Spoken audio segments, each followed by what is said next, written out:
So what'll always happen is they'll say, "Oh, I'm traditional," and they'll use their families to build their brand and still nag and shame men. And we got to remember, just to remind you guys, now if you're a true conservative woman, not me.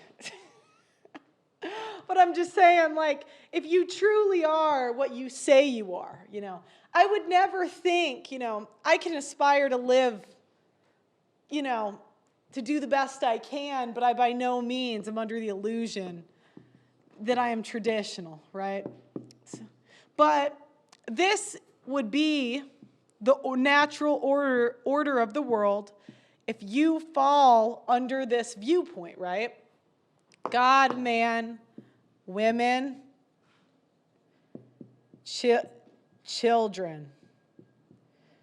So if you believe in this natural order, you believe you are below men. All men. Yep. And that's always what women miss. They always want to make it subjective, right? They want it to be, well, I can't submit to all men. And I'm like, I mean, you kind of are supposed to some extent. Like, there's a baseline natural respect you're supposed to, and authority you're actually supposed to give men just because they're men. They don't like that one. They don't like, and I maybe I'm not the one to be saying this, I can be a bitch, right? So maybe I'm not the one to say this, but you'll notice the tone that conservative women use towards men is as if they are here.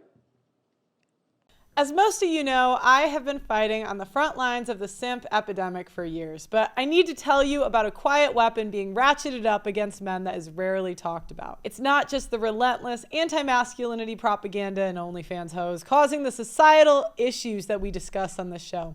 Did you know that the average city's tap water contains trace pharmaceuticals and endocrine disruptors?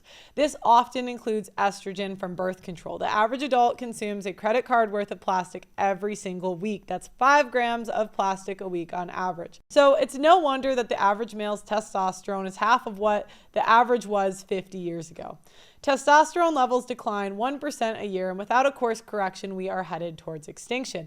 No matter how based you are, you need to be naturally boosting your testosterone. My friends at Chalk, CHOQ.com, are on a mission to save mankind from extinction by boosting your vitality. Chalk's Male Vitality Stack contains premium and potent herbs clinically studied to naturally boost your testosterone levels, sperm count, and overall vitality. Just one of the many ingredients in the Male Vitality Stack was studied in double-blind human clinical trials to boost total testosterone 20% in 90 days. When you boost your testosterone, you'll have more mental clarity, you're more capable of making decisions and taking risks. Having high testosterone will also affect your pheromones, so women will find you more attractive subconsciously. Get the Chalk Male Vitality Stack right now on Chalk.com. That's CHOQ.com.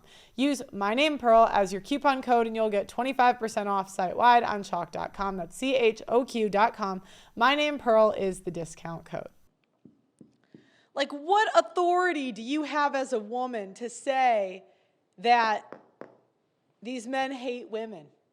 Do you know what I mean? It's kind of like, what authority as a woman? Like, imagine if you think you're below men, then you're not nagging them, you're not telling them what to do. You're taking orders in general. Obviously, you're not going to do that with like the homeless guy on the street. I understand. We can use extreme examples, but I would say, most men that are participating in normal society and not, being criminals or whatever, you're supposed to, a baseline respect is supposed to be given if you believe in that worldview. It's kind of like when you get that Southern belle and she just goes up to the men and it's very sweet and charming and she's like, "Yes, sir. Can I help you, sir?" Because she's issuing that respect. "Oh, can I get you something? Can I do this?" She doesn't say, "Well, you hate women." Nah, nah, nah, nah, nah, nah, nah. Or she doesn't say, it's like when women say what men should do. Like, imagine these are your two choices as a man. Now, mind you probably have 0 of these choices, but just in this fantasy world. Option one is woman who says, you should do this, you should do that, you should do that. Well, and you see Brett Cooper, she always she always goes back to, and this is all women pretty much, unless they're like, I don't know, I think I've maybe met one woman ever, maybe, that has this attitude, so. And she had to be humbled by life. Usually the way women get this attitude is humbling. Usually our life delivers us an L, because when we're young, we're treated as if we're here. So Brett always goes back to the egalitarian model, which is as if she has the right as a woman. And if anything, even the above model, which is as if she has the right as a woman to tell men anything. Okay, I think that's all I got right now for this. But I want to can I keep this up? Because I want to go back to showing this is how it's supposed to be. This is what the ideal is supposed to be, all right?